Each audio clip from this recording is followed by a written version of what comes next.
CUT exam जब से शुरू हुआ है तब से हर साल कुछ ना कुछ इसके अंदर नया आप सभी को देखने को मिलता है। चाहे हम लोग पैटर्न की बात करें, सिलेबस की बात करें, नंबर ऑफ पेपर सिलेक्शन की बात करें, यूनिवर्सिटीज जो इसके अंदर एड ऑन हो रही हैं, हर साल कुछ ना कुछ नया देखने को मिलता है। और रिसेंटली तो न्यूज आ गई थी कि क्लास 12th के जो मार्क्स हैं उनको भी यहां पे कंसीडर करने की सलाह दी जा रही है, जो अगले साल से मे बी वैलिड हो, मतलब 2026-27 के सेशन से। अभी देखते हैं कि क्या सिनेरियो चल रहा है, किस तरीके से सारी चीजें, जिससे आप सभी को सारी चीजें सम अप होके मिल जाए, जिससे आप लोगों को कोई प्रॉब्लम ना हो, इजीली आप लोग हर चीज को समझ पाए। क्योंकि देखो, जितना पढ़ना ज्यादा जरूरी है उतना ही जरूरी है जो आपका पैटर्न और जो चीजें चल रही हैं उनको भी समझना। तो चलिए शुरू करते हैं। सबसे पहले आप सभी को पता होना चाहिए कि अगर मैं यहां पर बात करूं आज के सेशन के अंदर हम लोग क्या करने वाले हैं, तो यहां पर मैं एलिजिबिलिटी की बात करूंगा, पैटर्न की बात करूंगा, यूनिवर्सिटीज की बात करूंगा, मेजर जो चेंजेस हो सकते हैं वो है, और एक्सपेक्टेड अपडेट्स क्या क्या चीजें चल रही हैं उनकी बात हम लोग इस वीडियो के अंदर देखने वाले हैं। तो पहली बात तो सीयूटी क्या होती है, बोले sir common university entrance test है। बेसिकली आप लोगों का यूजी और पीजी लेवल पर आप लोगों का ये कंडक्ट कराया जाता है, जिससे आप सभी जो अच्छी कॉलेजेस हैं उनके अंदर एडमिशन ले पाए। बट हम लोग यहां पे यूजी की बात कर रहे हैं तो सारी कहानी में यूजी की बात करूंगा। तो कॉमन यूनिवर्सिटी एंट्रेंस टेस्ट है, 2022 के अंदर सबसे पहले ये इंट्रोड्यूस किया गया, एनटीए इसको कंडक्ट कराता है और जिसकी देखरेख में ये होता है वो है यूजीसी। यहां पे इसका मेन पर्पस क्या था कि यार जितनी भी सेंट्रल लेवल यूनिवर्सिटीज है जो इसके अंदर पार्टिसिपेट कर रही हैं उन सभी के लिए एक प्रोसेस मैं बोलूंगा कि सेंट्रलाइज लेवल पर स्टैंडर्डाइज कर दी जाए, जिससे कि थ्रू बच्चा है वो यहां पे स्टेट, प्राइवेट, डीम्ड सभी यूनिवर्सिटीज के अंदर एडमिशन ले पाए। आगे अगर मैं बात करूं एलिजिबिलिटी क्राइटेरिया, तो भैया कोई भी बच्चा जो क्लास 12th में है या उसके इक्विवेलेंट बोर्ड एग्जाम के हैं वो इसको दे सकता है, लेकिन जब यूनिवर्सिटीज की काउंसलिंग प्रोसेस होती है तो उस टाइम पे आप सभी को क्लास 12th पास कर लेनी चाहिए, ये ध्यान रखना है। एज लिमिट की बात करूं तो कोई एज लिमिट नहीं है, लेकिन किसी किसी यूनिवर्सिटीज की एज लिमिट होती है जो 22-23 साल से ज्यादा नहीं कंसीडर करते हैं किसी कोर्सेज के अंदर। अटेम्प्ट्स की बात करें तो कोई यहां पे ऐसा नहीं है कि भाई नंबर ऑफ अटेम्प्ट्स इतने ही होने चाहिए। पेपर की अगर मैं बात करूं, लैंग्वेजेस ऑफर है तो वो 13 लैंग्वेजेस के अंदर आप सभी की सारी चीजें इसके अंदर ऑफर की जाती है, जिसके अंदर हिंदी, इंग्लिश है, तमिल है, तेलुगु है, इस तरीके से और भी लैंग्वेजेस है। अगर मैं यहां पे बोलूं कि सर कि इसका पूरा एग्जाम पैटर्न क्या है, तो भैया पैटर्न आप सभी को पता है कि पेपर सीबीटी मोड के अंदर होता है, मे भी हो सकता है अगले साल कुछ और चीजें हो, लेकिन टिल द एंड आप सभी का सीबीटी मोड पे है।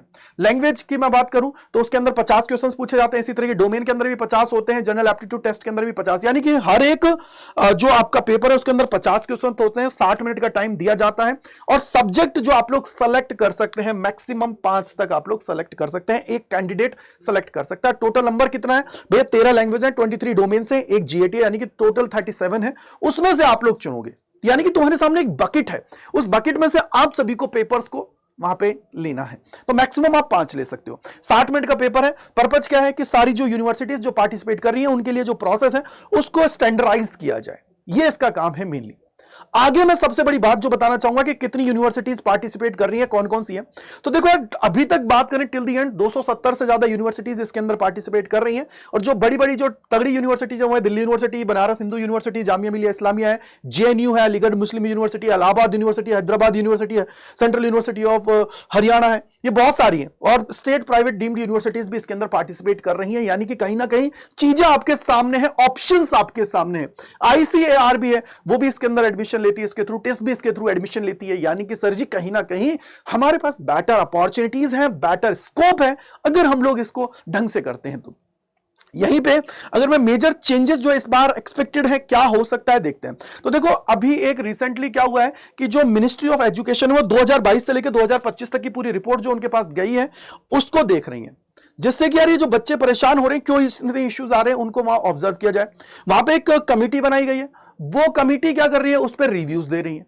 दूसरी चीज, सिनेरियो क्यों आया, क्योंकि अभी आपको पता होगा कि कुछ यूनिवर्सिटीज ने क्लास 12th के बेसिस पर, मार्क्स के बेसिस पर भी एडमिशन दिया था जब कुछ सीट्स बाकी रह गई थी, तो उस चीज को भी ये देख रहे हैं क्या ऐसा क्या रीजन है, क्यों ऐसा हो रहा है, ठीक है, वो सारी चीजें कर रहे हैं। अगर मैं इश्यूज बात करूं जो पास्ट एग्जाम्स के अंदर क्या था, क्या डिफरेंट शिफ्ट्स होती हैं जनरल एप्टीट्यूड टेस्ट की और उसके अलावा और भी जो सब्जेक्ट्स हैं उन सभी की, तो उसके अंदर प्रॉब्लम्स बहुत ज्यादा देखने को मिलती है। साथ ही साथ अगर मैं सब्जेक्ट रिलेटेड अगर मैं कंप्लेंट की बात करता हूं, जैसे फिजिकल एजुकेशन है और भी बहुत सारे सब्जेक्ट्स हैं, उससे रिलेटेड बहुत सारी चीजें इनको शिकायत मिल रही है। नॉर्मलाइजेशन बहुत ज्यादा फैक्टर कर रहा है कि यार एक बच्चे को बहुत ज्यादा मार्क्स मिल रहे हैं, दूसरे के कम हो रहे हैं, ठीक है, तो नॉर्मलाइजेशन है। और क्लास 12th के मार्क्स हैं उसकी कंसिडरेशन को लेके भी चीजें निकल के आ रही हैं। मतलब ये अभी तक इश्यूज इन्होंने क्या किए हैं, नोट किए हैं कि यार ये प्रॉब्लम्स हैं जो जेन्युइन है, कोई प्रॉब्लम की बात नहीं, लेकिन अब ये जो क्या कर रहे हैं कि भैया नंबर ऑफ सब्जेक्ट है, ये फिक्स करने की कोशिश कर रहे हैं कि यार देखो 5 है, हर साल जो चेंज होते हैं ना उसको अवॉइड करने के लिए। दूसरा एग्जाम मोड है CBT hybrid mode, depending on the जो आपका जो फैसिलिटीज अवेलेबल है उन सारी चीजों को देखते हुए ये करेंगे, लेकिन अभी तक का सिनेरियो सीबीटी मोड ही है और आगे भी सीबीटी मोड रहेगा। पेपर स्टैंडर्डाइज मतलब क्या होता है, देखो मल्टीपल शिफ्ट्स में पेपर होता है, तो ये सोच रहे हैं कि यार जिसके लिए एप्लीकेशन ज्यादा है उसको हम लोग एक बार में कंडक्ट कर रहे हैं, बात खत्म। तो ये बोला जा रहा है large subject exams, multiple major subjects है ना, वो कंडक्ट होते हैं मल्टीपल डेज के अंदर, जिससे स्टूडेंट्स को प्रॉब्लम होती है उसको अवॉइड किया जाए।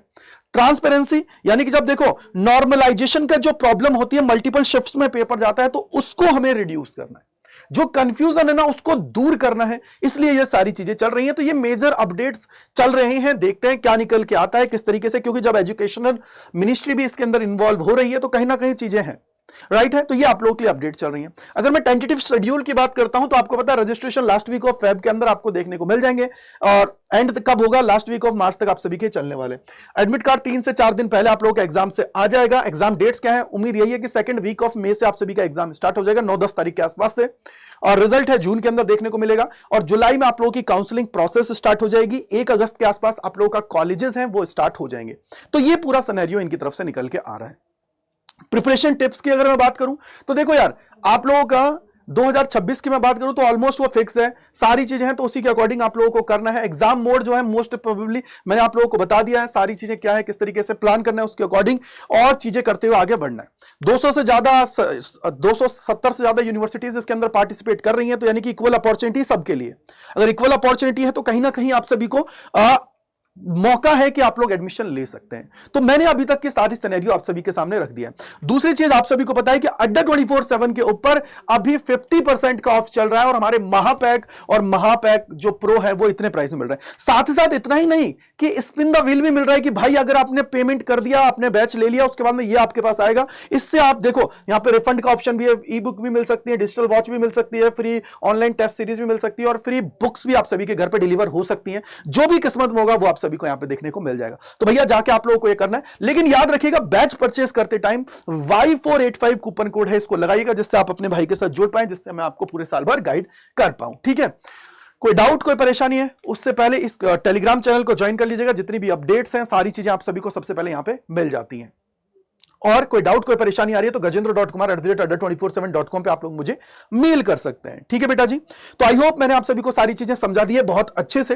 कैसे बैच के अंदर ज्वाइन करना है वो भी मैं फटाफट से बता देता हूं, जिससे कोई डाउट आपको ना रहे। तो सबसे पहले आप सभी को adda247 पे आना है, पहले लिंक पे क्लिक करना है, ऑल कोर्सेज पे जाना है, यूजी एंड पीजी के ऊपर जाएंगे तो देखो साइंस कॉमर्स आर्ट्स जिस भी स्ट्रीम में जाना है जा सकते हैं। फॉर एग्जाम्पल आर्ट्स में गए, यहां पे देखो ये लेटेस्ट बैचेस हैं, और ये तुम्हारे पास क्या है, महापैक्स हैं। तो मैं बोलूंगा बिना बुक का चाहिए तो ये ले लो, बुक का चाहिए तो ये ले लो, जो भी चाहिए आप कर सकते हो। और सबसे बड़ी बात है कि अश्योर्ड मिल रहा है आपको अड्डा की तरफ से, वो सबसे बड़ी बात है। यहां पे कूपन कोड लगाना है, अगेन Y485 लगाएंगे तो 8159.04 में आप सभी को ये मिल जाएगा, और ऐप के थ्रू जाएंगे तो 2% 1% ज्यादा आप सभी को मिल जाता है। वहां पे कॉइन यूज करेंगे और सारी चीजें आप सभी के सामने होती है। So thank you, bye bye to all, God bless you, जय हिंद जय भारत। कमेंट सेक्शन के अंदर लिखिएगा जिससे मैं आप सभी के सारे डाउट्स को दूर कर पाऊं। Bye bye to all.